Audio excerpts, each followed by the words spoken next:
bonjour et bienvenue dans Droit de cité. Mon invité du jour est Omar Sy, l'acteur français. Omar, merci d'avoir accepté notre invitation. Bonjour. Bonjour Monsieur Moussange. Omar, vous avez séjourné aux États-Unis, vous avez joué dans des grands rôles, mais auparavant, vous avez également joué dans le film Intouchable et Samba. Et aujourd'hui, vous revenez en France dans un nouveau film qui s'appelle Chocolat. Et vous dites que ce film est très important dans votre carrière. Expliquez-nous un peu. Il est très important parce que c'est la première fois que je vais aller, on va dire, un petit peu plus dans le drame avec ce rôle, que je vais toucher à pas mal de choses, notamment le théâtre classique comme du Shakespeare, la pantomime, pour tout ce qui est le cirque, le clown. Je vais toucher tout ça dans ce film-là. Et donc c'est une première pour moi parce que c'est une étape importante dans le sens où je vais tenter de me diversifier, de montrer autre chose. Alors, vous incarnez dans ce film Raphaël Padilla dit Chocolat, le premier clown noir en France, méconnu du grand public et des historiens également. Qu'est-ce qui fait qu'on accepte de jouer ce type de rôle ?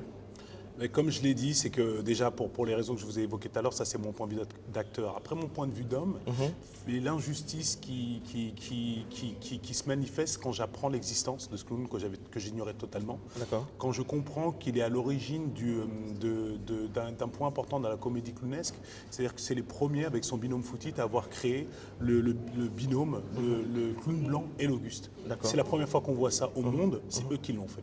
Le fait qu'on oublie ça, c'était injuste. Et puis de souligner aussi le parcours de cet homme-là, qui est quand même né esclave, a réussi à s'échapper et devenir une star de la scène parisienne il y a 100 ans. Ça, c'est un parcours humain que j'admire et puis qui pouvait donner lieu aussi à une magnifique histoire au cinéma. Il y a aussi son histoire d'amour avec sa compagne de l'époque, Marie Grimaldi, qui a divorcé. Il faut savoir qu'au début du XXe siècle, divorcer, c'était un acte assez héroïque. Et ensuite, pour se mettre avec un homme noir, savoir comment l'homme noir était considéré à l'époque, c'est aussi un acte héroïque. Donc moi, cette histoire m'a touché et j'avais tout simplement envie d'en parler et réhabiliter aussi Chocolat, parce qu'il faut savoir que Chocolat, il était un peu seul dans sa lutte, c'est qu'il faisait ces numéros qui étaient à l'époque une satire de la société. Et tout le monde a mal jugé ça, en disant que c'était le faire-valoir et qu'il prenait volontiers des coups de pied aux fesses. Or que moi, je pense qu'à l'époque, c'était plutôt une satire de la société. Et le malaise venait plutôt du public qui, lui, venait rire au premier degré. Il y avait déjà ça que j'avais envie de réhabiliter, parce que même les intellectuels noirs de l'époque, qui étaient plus à cette époque-là, il y avait beaucoup de communautés haïtiennes en France, qui étaient les intellectuels de l'époque, qui eux-mêmes avaient décidé de ne pas parler de chocolat parce qu'ils pensaient que c'était dégradant pour l'homme noir d'avoir un représentant comme ça. Mais Omar, lorsque on suit un peu les réactions de certains frères noirs de la diaspora, ils réagissent d'une autre manière. Ils n'ont pas la même vision que vous. Eux, ils disent plutôt pourquoi parler d'un clown qui a été oublié dans l'histoire alors qu'ils estiment qu'il y a d'autres personnes qui mériteraient d'être réhabilitées. Parce que vous parlez de la réhabilitation de Raphaël Padilla. Oui.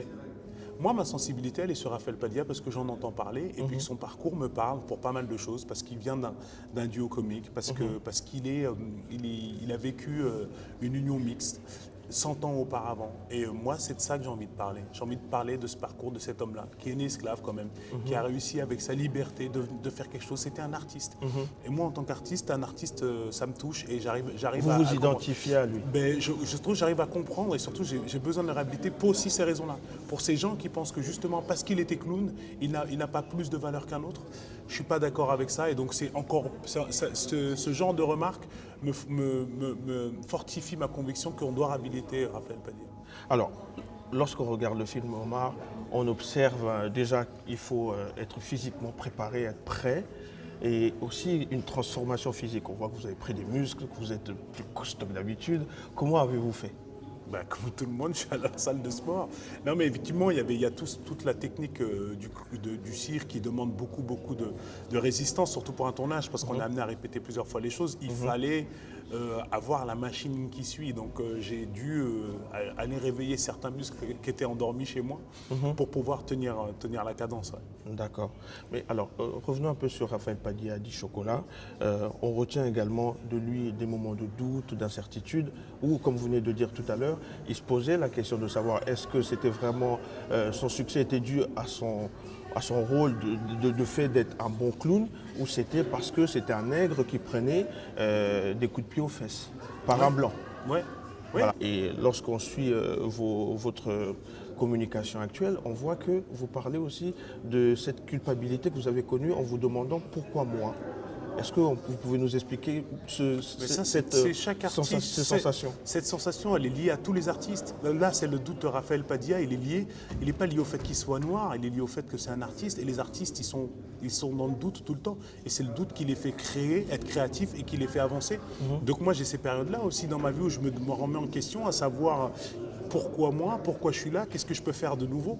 Ça, c'est lié à tous les artistes. C'est important de signaler ça parce que pour revenir à ce que vous disiez tout à l'heure sur Raphaël Padilla, c'est que j'avais aussi envie de raconter l'histoire d'un artiste. Un artiste noir, certes, mais surtout un artiste. Et c'est surtout ça, moi, que j'avais envie de réhabiliter. Parce que c'est ça qui est remis en cause. Parce qu'il était noir à une époque difficile, on oublie son talent et on ne parle que du contexte de l'époque, qui était justement cette France colonialiste. On parle que de ça. Mais Raphaël Padilla était un artiste. Il avait l'art de la pantomime. C'était un clown. Ils ont créé des numéros qui sont aujourd'hui, quand on les voit, encore très très drôles si on a le second degré. Le malaise, il venait du premier degré. C'est le public qui n'était pas prêt pour ça.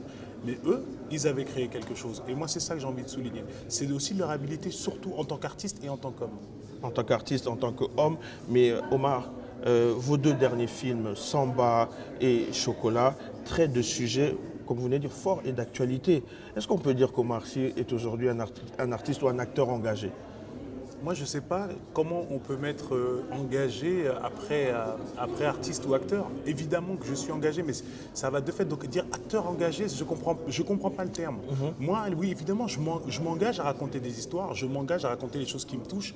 Engagé, j'arrive pas trop à comprendre le sens. Évidemment qu'on est engagé, c'est-à-dire qu'on s'engage pour sa sensibilité et ce qu'on a envie de faire. Moi, j'essaie de raconter les histoires qui me touchent et de les raconter le plus vrai possible. Et donc, si ça, c'est être engagé, ouais, je suis engagé, mais je me lève pas le matin en me disant il faut que je m'engage. Je suis comme ça, c'est-à-dire qu'il y a des choses qui me touchent, j'en parle. Ok. Et alors, Raphaël Padilla, lui, a une fin un peu difficile. On ne va pas raconter le film. Ne spoil pas le film quand même, Mensonge. On ne va pas raconter le film, monsieur Sy. Mais bon, moi je voulais savoir, vous êtes aujourd'hui effectivement une star reconnue internationale, mais on vous voit très peu dans les dîners mondains, bref, vous êtes très peu visible quand même. Vous faites la promo, mais après vous disparaissez. Est-ce que c'est ça la recette pour échapper aux excès du showbiz? Je ne sais pas ce que c'est, moi, les excès du showbiz.